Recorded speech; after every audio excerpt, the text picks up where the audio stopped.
Welcome to Sai simple சமையல். இன்னைக்கு நம்ம முட்டை பொரியல் எப்படி பண்ணுறதுன்னு பார்க்கலாம். ஸ்டவ்வில் முதல்ல பேன் வச்சுக்கலாம். பேன் சூடானதும் அதில் 2 டேபிள் ஸ்பூன் எண்ணெய் சேர்த்துக்கோங்க.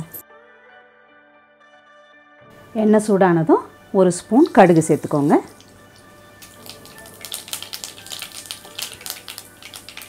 கடுகு பொரிஞ்சதும் 1 டேபிள் ஸ்பூன் உளுத்தம்பருப்பு சேர்த்து நல்லா செவக்க வறுத்துக்கோங்க.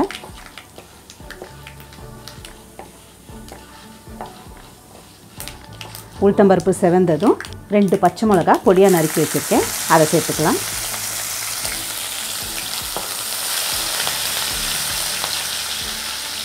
இது கூடவே 200 கிராம் வெங்காயம் பொடியாக நறுக்கினது அதையும் சேர்த்து நல்லா வதக்கிக்கோங்க. கூட 10 பல்லு பூண்டு பொடியாக நறுக்கினது இதையும் சேர்த்துக்கலாம். கொஞ்சம் கருவேப்பிலை,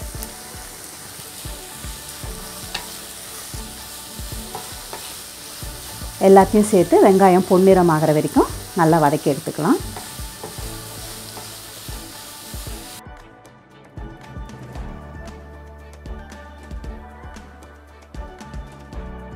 வெங்காயம் பாதி வதங்கணும். இப்போ நம்ம முட்டை பொரியலுக்கு தேவையான உப்பை இதில் சேர்த்துடலாம்.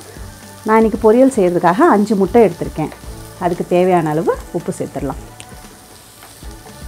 கூடவே 1/2 ஸ்பூன் மஞ்சள் தூள் சேர்த்து நல்லா வதக்கிக்கோங்க.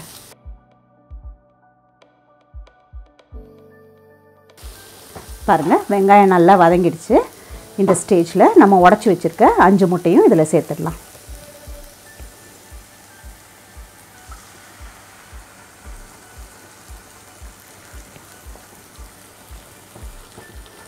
சேர்த்து நல்லா கலந்து விட்டுக்கிட்டே இருங்க.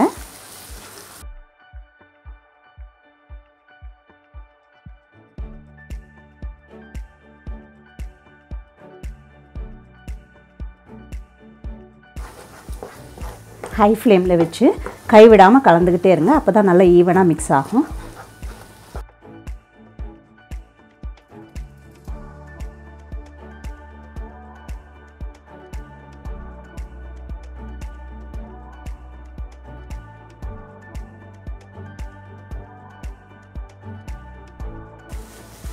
பாருங்கள், நம்ம முட்டை ஊற்றி ஒரு 2 நிமிஷம் இருக்கும். இந்த ஸ்டேஜில் இப்படி எல்லாமே உதிரியாக இப்படி வந்துடும். அந்த லிக்விடாக இருந்த முட்டையெல்லாம் இருக்காது. இப்போ எல்லாம் வெந்துட்ட போது இந்த ஸ்டேஜில் ஸ்டவ் ஆஃப் பண்ணிவிடுங்க. ரொம்ப நேரம் வச்சு நம்ம வதக்கிட்டே இருந்தோம்னா முட்டை ஹார்ட் ஆகிடும், ரப்பர் மாதிரி இருக்கும்.